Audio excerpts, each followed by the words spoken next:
From visionary director Robert Eggers comes The Northman, an action-filled epic that follows a young Viking prince on his quest to avenge his father's murder. The Northman is written and directed by Robert Eggers, starring Alexander Skarsgård as Amleth, Claes Bang as Fjolnir, Nicole Kidman as Queen Gudrun, Ethan Hawke as King Arvindil, with Anya Taylor-Joy, Ralph Ineson, Kate Dickie and Willem Dafoe, working with Robert Eggers for the second time. And ladies and gentlemen, if you are new to the channel, make sure that you subscribe and turn on your bell notifications. And we are going to dive into The Northman. So, I have to say this. This film was everything that I wanted and more.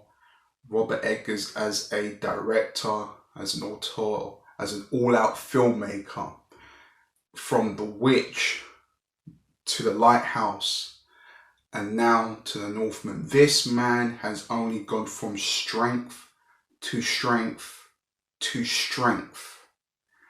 And did he bring it in fucking aces in this film? Pardon my French, it's the only way to describe how well this guy has done with this film.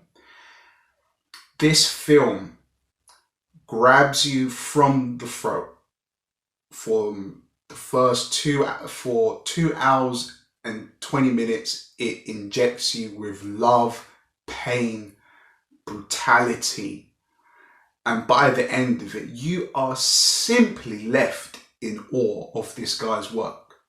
And when it comes to the writing, the words of the He Witch springs to mind.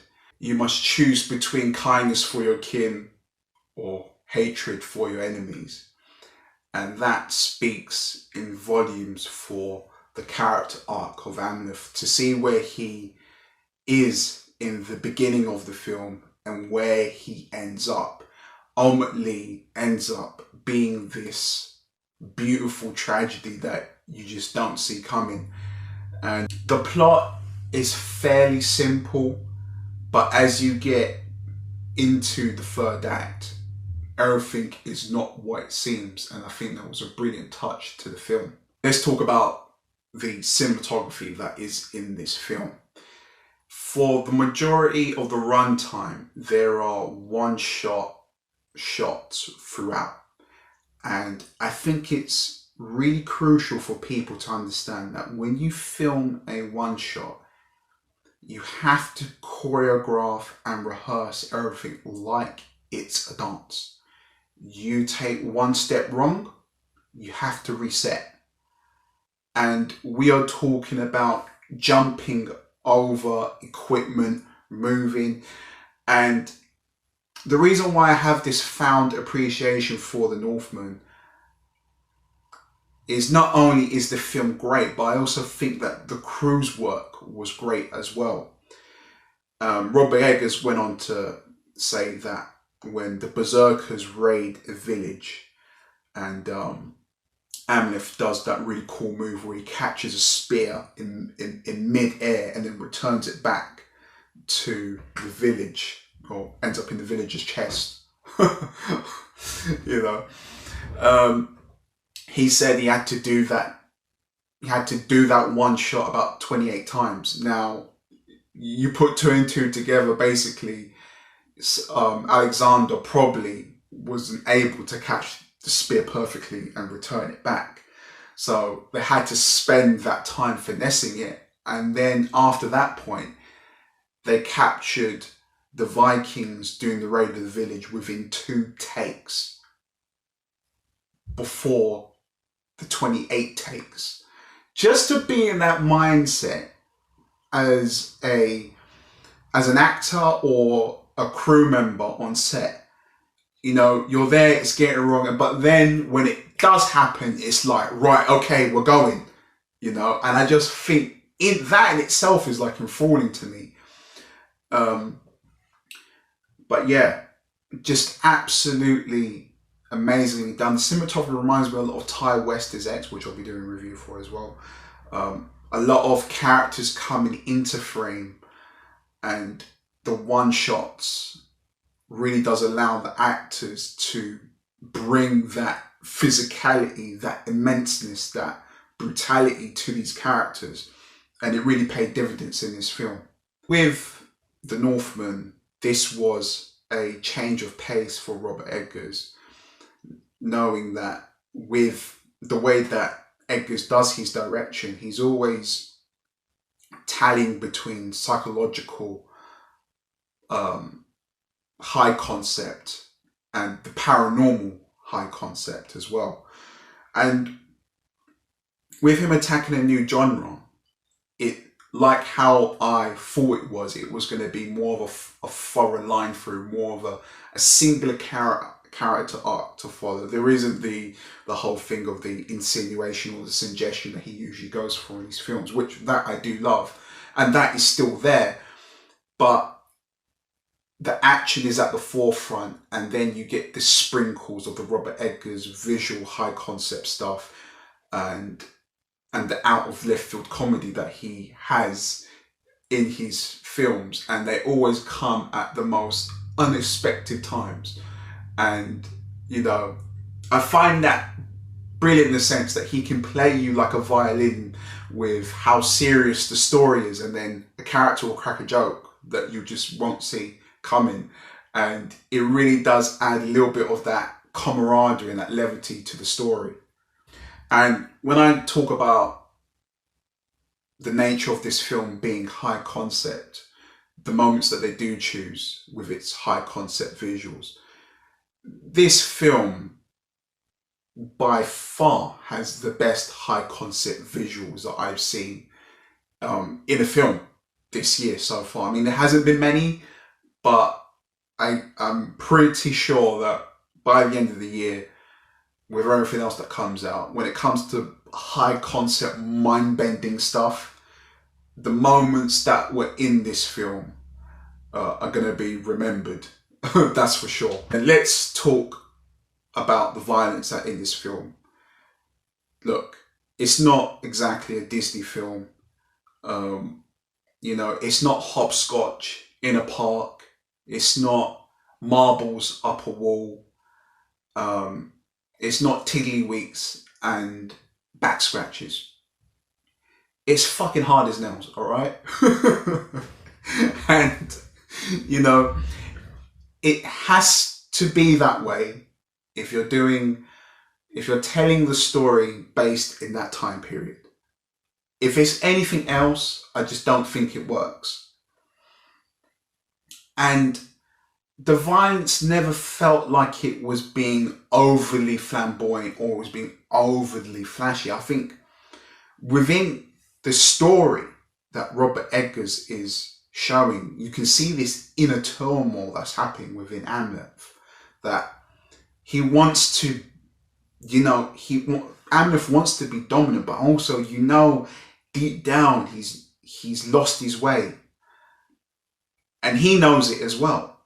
You know, and I think how Alex Skarsgård portrayed that on screen was brilliantly. And talking about Alex Skarsgård, I mean, what an absolutely immaculate performance from that guy. He done a brilliant job bringing the physicality, the brutality, just how immense he was, especially with those long sweeping one takes where he is just wrecking people.